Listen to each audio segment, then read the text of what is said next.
Assalamualaikum warahmatullahi wabarakatuh.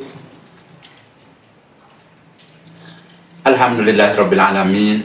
Asyhadu an la ilaha illallah wa asyhadu anna Muhammadan abduhu wa rasuluh sallallahu alaihi wasallam wa ala alihi wa ashabihi amma ba'da. Bapak Ibu yang dirahmati Allah, kembali saya akan memberikan beberapa penjelasan terutama mengenai pertanyaan-pertanyaan yang ada di kolom komentar. Ada beberapa pertanyaan, insya Allah nanti saya akan jelaskan, akan dijawab. Nah, semua ini Bapak Ibu, saya tayangkan dengan tujuan supaya Bapak Ibu yang ingin melaksanakan ibadah haji maupun ibadah umroh bisa nambah pengetahuan, nambah kepahaman, dan juga bisa mempraktekkan ibadah hajinya maupun ibadah umrohnya sesuai dengan tuntunan Rasulullah Shallallahu Alaihi Wasallam. Langsung saja saya akan bacakan pertanyaannya. Assalamualaikum Abah. Waalaikumsalam. Kalau umroh memakai gigi palsu itu hukumnya bagaimana? Dan gigi palsunya itu memakai lem gigi. Jawabannya, hukumnya boleh. Pakai gigi palsu, ya, baik itu yang lepasan maupun yang dilem, itu boleh. Ya. Sebagaimana umpama Bapak Ibu punya kekurangan di dalam melihat. Umpamanya boleh tidak pakai kacamata, boleh. Karena ini merupakan aksesoris. Tambahan saja, bukan pakaian inti, bukan. Ya, nah begitu juga dengan gigi palsu yang baik yang dilem maupun yang tidak. Jadi yang namanya gigi palsu itu insya Allah gunanya kan untuk mengunyah, untuk mempermudah pada saat Bapak Ibu makan. Boleh silahkan dipakai, ya, tidak apa-apa, boleh intinya.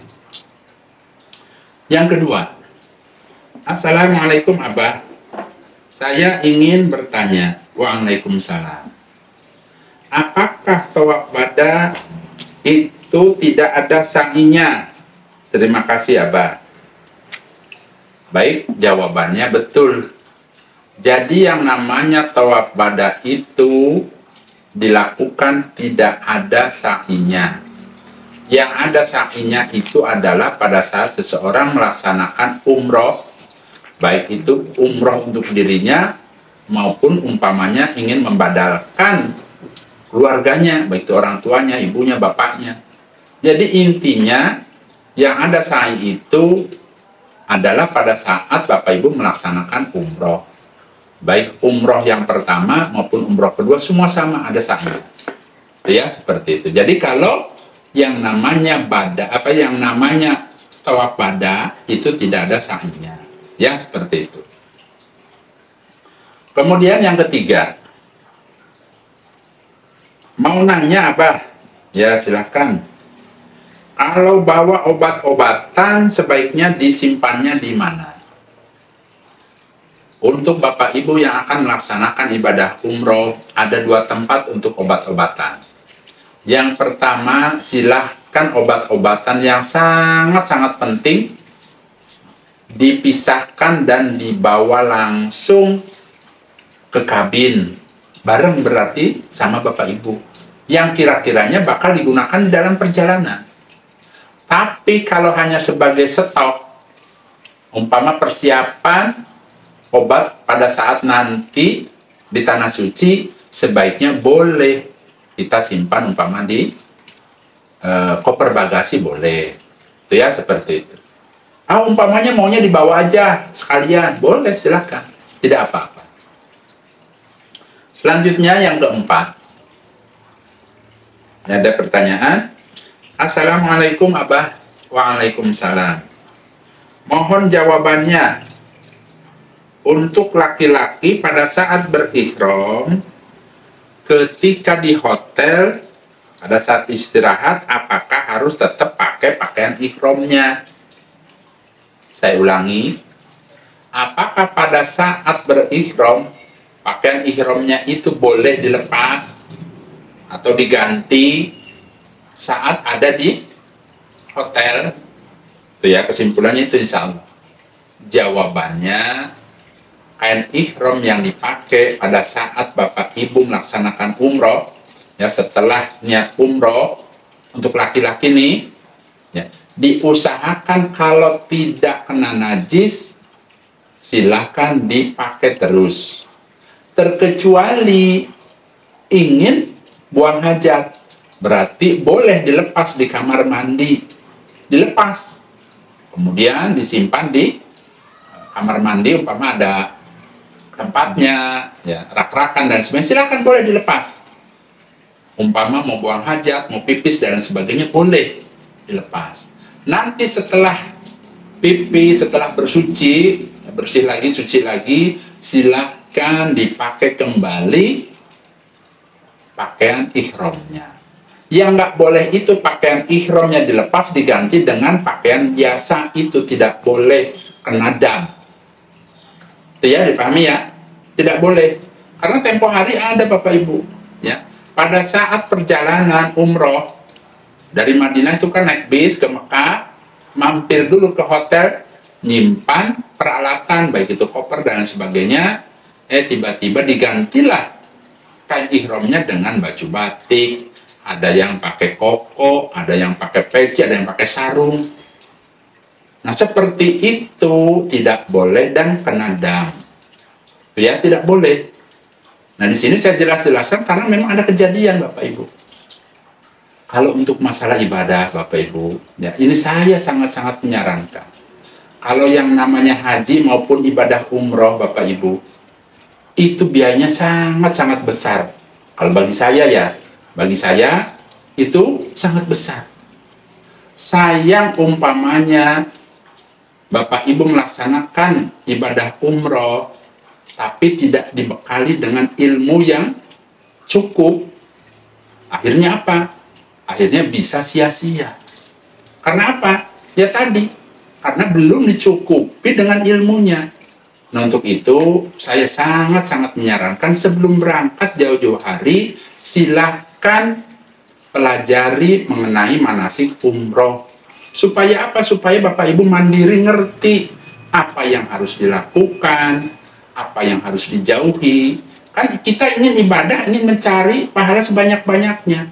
Berarti kalau kita ingin berangkat umroh, selain kita mengeluarkan biaya, supaya kita membawa ilmunya, supaya dibarengi dengan ilmunya agar kita bisa praktek. Terutama tadi yang sesuai dengan tuntunan Rasulullah Shallallahu Alaihi Wasallam. Ya, seperti itu jawabannya. Satu lagi Bapak Ibu, yang kelima. Assalamualaikum Abah, saya mau bertanya. Waalaikumsalam. Saya mau bertanya, ketika bertayamum di video itu, mengapa